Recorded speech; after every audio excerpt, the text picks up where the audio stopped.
इस्रायलच्या बरोबरीने अमेरिकेने इराण विरोधात सुरू केलेल्या युद्धात अमेरिका खरंच यशस्वी होणार आहे का? कारण या पूर्वीच्या काही युद्धांमध्ये अमेरिकेला सपशेल माघार घ्यावी लागली होती किंवा अमेरिका जिंकली होती, पण अपेक्षित असलेला विजय मात्र अमेरिकेला मिळाला नव्हता.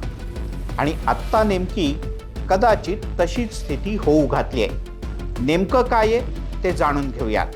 मंडळी, 2000 सालापासून 2026 पर्यंतच्या 26 वर्षात अमेरिकेने 4 मोठी युद्ध केली. यातलं सगळ्यात मोठं 20 वर्ष चाललेलं युद्ध होतं ते अफगाणिस्तानाच्या विरोधातलं. 2021 मध्ये अमेरिकेने आपलं सैन्य इथून मागे घेतलं, पण तालिबानने इथे पुन्हा सत्ता काबीज केली. त्यामुळे अमेरिका या युद्धात खरंच यशस्वी झाली का, याबद्दल भलं मोठं प्रश्नचिन्ह आहेच. यापूर्वी सुद्धा मध्य पूर्वेत अमेरिकेने आत्तापर्यंत अनेकदा हस्तक्षेपाचा प्रयत्न केला आणि या भागात हस्तक्षेप करण्याचा अमेरिकेचा सगळ्यात महत्त्वाचा मुद्दा आहे ते विभागीय अशांतता दूर करण्याचं नाव अमेरिका सांगते, पण प्रत्यक्षात अमेरिकेचं लक्ष असतं ते तेल साठ्यांवर आणि नैसर्गिक साधन संपत्तीवर. साधारण 8 वर्षापूर्वी अमेरिकेने चीन सोबत एक अघोषित व्यापार युद्ध सुरू केलं, कर लावण्याचं. त्यामध्ये गेल्या काही काळात जगभरातल्या अनेक देशांना अमेरिकेने समाविष्ट करून घेतलं.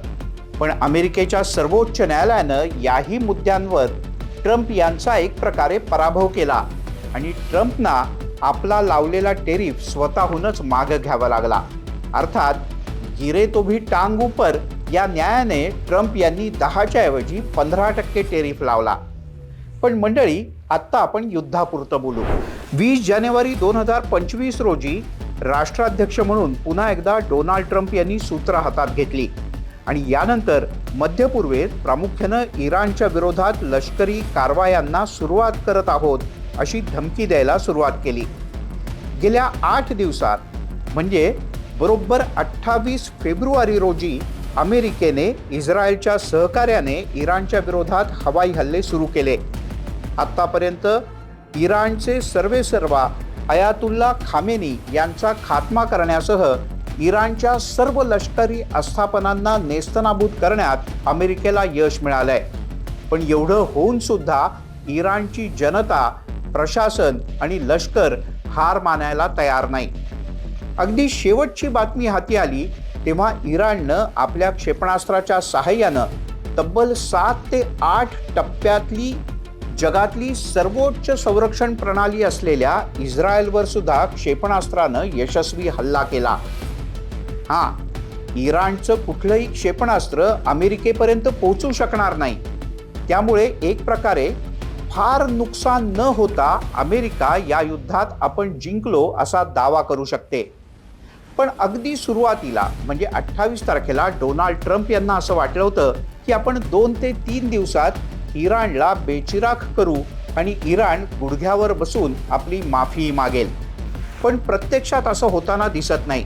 इराणनं आपल्या स्थानिक राज्यांना विशेषाधिकार दिलेत आणि परस्पर निर्णय घेण्याचं स्वातंत्र्य सुद्धा.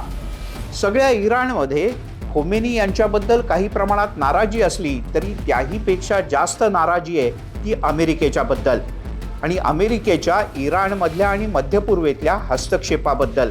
आणि म्हणूनच इराणचं लष्कर आणि सर्वसामान्य जनता जर का रस्त्यावर येऊन लढू लागली तर अमेरिकेला वाटतो तेवढा हा विजय सोपा नाही.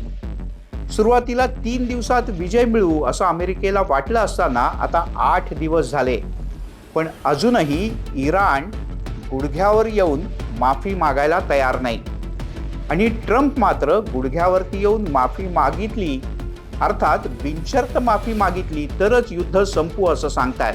प्राथमिक अंदाजानुसार आणि या क्षेत्रातल्या तज्ज्ञांच्या अभ्यासानुसार हे युद्ध किमान 7 ते 8 दिवस आणखीन चालू शकतं.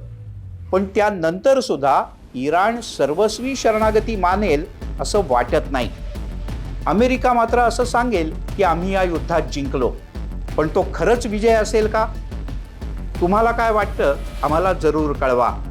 आणि अशाच प्रकारच्या विविध विषयांवरचे व्हिडिओज ऐकण्यासाठी NDTV मराठीच्या YouTube चॅनलला लाईक, शेअर आणि सबस्क्राईब करायला विसरू नका.